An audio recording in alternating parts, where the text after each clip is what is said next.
बिस्मिल्लाहिर्रहमानिर्रहीम। अस्सलाम वालेकुम। पाकिस्तानी न्यूज़ चैनल से आपको खुशामदीद कहती हूँ। माफ़ियों का सिलसिला शुरू। हम तो मजाक कर रहे थे, अदाकारा की बैंड बज गई, मैंने तो ऐसे ही माफ़ी मांगी थी। माफ़ी तलाफी का किस्सा बहुत पुराना, पब्लिसिटी स्टंट कौन खेल रहा है, अब आएगा मजा जब पड़ेगा। अहमद शेर जट का कानूनी मुक्का, माफ़ी नहीं मिलेगी। कैसा लगा मेरा मजाक, ये सब कुछ आपको जानने को मिलेगा इस वीडियो में, सो वीडियो पूरी देखिएगा। अच्छा जी, अब हुआ कुछ यूँ है कि फयाज रामी साहब जो कि जहरा काज़मी केस में एक बहुत ही आला पाए के वकील हैं, उन पर चंद माह पहले की बात है कि जो अदाकारा जाली अदाकारा साहिबा हैं, उन्होंने बहुत फजूल किस्म के इल्जाम लगाए। जैसे कि आप सब जानते ही हैं कि जो भी मेहदी अली काज़मी के सपोर्ट में जो शख्स खड़ा हुआ, इन साहिबा ने हर तरह से उस इंसान के ऊपर कीचड़ उछालने की भरपूर कोशिश की।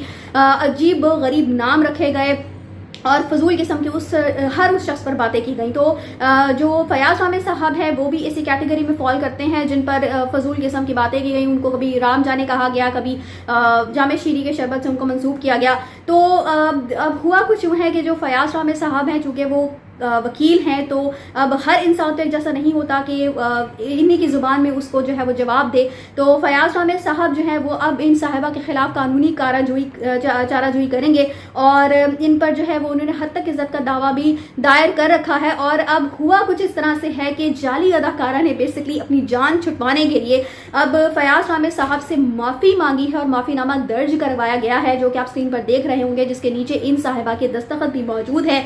और इसी हवाले से एक बहुत अहम खबर है कि जी फयाज रामी साहब ने इस केस में अब अहमद शेर जट को अपना वकील जो है वो चुन लिया है। और अदाकारा का कहना ये है, इनकी तो बैंड बजी पड़ी है और इनका यही कहना है कि मैंने तो ऐसे ही माफ़ी मांगी थी, यानी कि ये किसी से भी कुछ भी करके ना उसकी इज्जत को ख़त्म करने की कोशिश करने के बाद उससे ऐसे ही यूं ही माफ़ी मांग लेंगी। तो अहमद शेर जट का भी यही कहना है कि जब जिस तरीके से अब इस अदाकारा ने ऐसे ही माफ़ी मांगी है, तो इसी तरह ऐसे ही ये अदालतों के चक्कर भी लगाती हुई दिखाई देगी और इस केस में इसको बुरी तरीके से ऐसे ही मुंह की भी खानी पड़ेगी।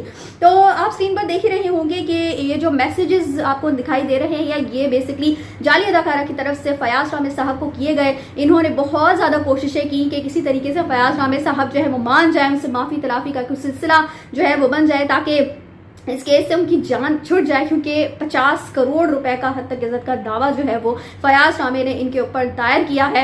और अहमद शेर जट का अब यही कहना है कि ये लोग जो हैं वो लाहौरियों को बेसिकली जानते नहीं हैं, तो जो लाहौर की वकला है वो तो अब इनको बिल्कुल भी नहीं छोड़ेंगे, बल्कि शायद इनको अपनी तरफ से करने के लिए कोई वकील भी नहीं मिलेगा, क्योंकि वकील के अगेंस्ट वकील खड़ा हो ये भी बहुत मुश्किल है। तो अब देखना यह है कि इस केस में अब क्या पेशरफ्त होती है, और जो भी पेशरफ्त होगी उससे भी हम आपको जरूर आगाह करेंगे। और अदाकारा की तरफ से कहना है कि ये एक पब्लिसिटी स्टंट है और कई महीनों पहले की कहानी अब बताई जा रही है। तो मैं तो ये कहती हूँ कि कई महीनों पहले की बात हो या अभी की बात हो, माफ़ी तो आपने मांगी है। और अगर आप ये कहती हैं कि ये कई महीनों पहले की बात है, तो आप भी तो कई महीनों पहले की जो बच्ची की वॉइस नोट्स हैं, वॉइस कॉल्स हैं, उनको अब आकर पब्लिक कर रही हैं। तो आप जिस मर्जी पर कीचड़ उछाल कर कह सकती हैं मैंने तो ऐसे ही माफ़ी मांगी थी, मैंने तो कुछ नहीं किया। तो फिर अगला बंदा जो है वो तो हमेशा आपकी तरह तो नहीं मिलेगा ना आपको। बेसिकली तो आपकी टक्कर के लोग अब आपको मिले हैं और वो अब आपको अच्छे तरीके से